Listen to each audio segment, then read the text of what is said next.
Halo semuanya, apa kabar? Balik lagi di channel aku.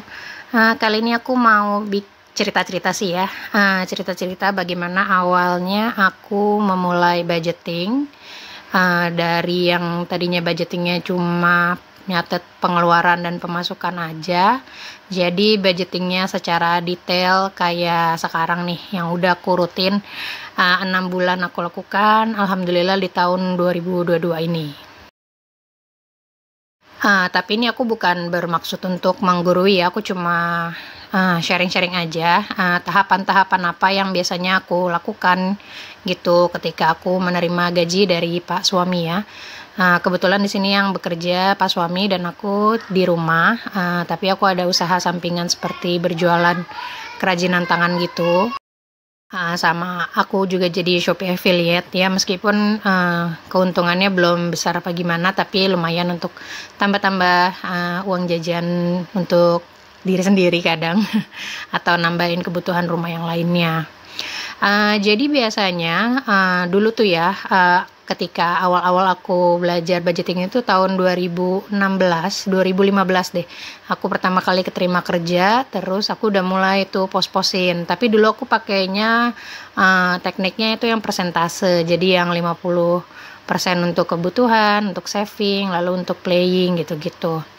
Tapi seiring berjalannya waktu, aku tuh waktu itu nggak sadar kalau ternyata kebutuhanku itu ternyata lebih banyak daripada yang udah aku bikin secara persentase itu, dan aku tuh kurang disiplin gitu loh. Jadi cuma ya aku tahu gitu pendapatan nanti dialokasikan untuk nabung dan kebutuhan gitu, tapi aku nggak mengerti mana nih yang kebutuhan dan mana yang kewajiban.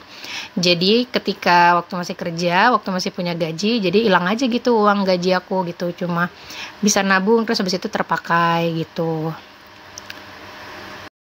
Sampai pada akhirnya aku menikah, lalu aku berhenti bekerja dan akhirnya masih terus tuh aku budgeting, cuma aku itu memakai budgeting itu cuma mencatat aja nih, mencatat aku pengeluaranku aja aku catat, tapi pemasukannya tuh nggak aku bagi-bagi gitu. Jadi yang penting ada buat nabung sama buat hidup.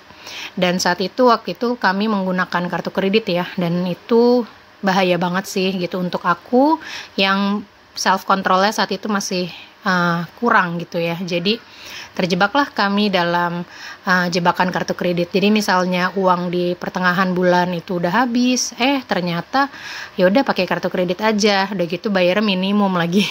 Ya udah deh, jadi habislah waktu itu tabungan untuk membayar si utang kartu kredit itu, yang mana akhirnya aku memutuskan bersama suami untuk menutup kartu kredit itu.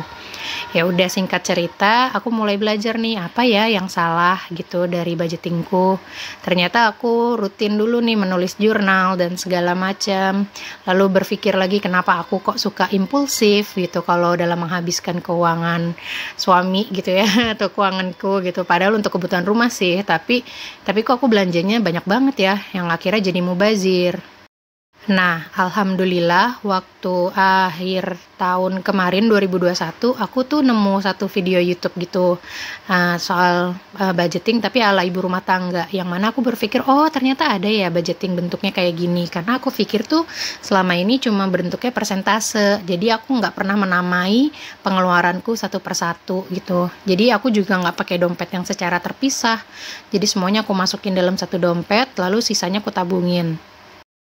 Nah, ternyata ketika aku rutin tuh nontonin video-video ibu-ibu rumah tangga budgeting keuangannya, aku baru tahu kalau kita tuh harus membagi yang mana kewajiban, mana kebutuhan, mana untuk sedekah gitu-gitu, semuanya aku kasih nama. Akhirnya mulai deh tuh aku membagi menjadi beberapa kategori yang sudah aku buat untuk budgeting. Biasanya sih aku mengalokasikan kewajiban ya. Kewajiban itu misalkan seperti uang kontrakan atau ada KPR, listrik, segala macam. Itu biasanya aku masukkan ke kewajiban. SPP anak itu juga.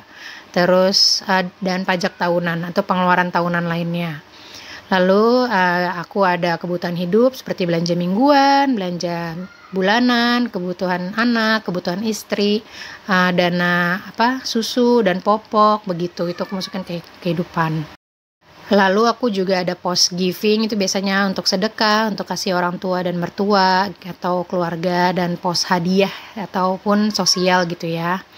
Sama terakhir itu ada pos saving. Nah, saving itu aku juga bagi menjadi dana darurat, dana pendidikan, dana haji, dan juga pensiun gitu. Dan akhirnya ya seperti yang kalian lihat, aku mengatur keuanganku dan aku lagi cocok dengan yang metode mingguan meskipun gajiannya bulanan.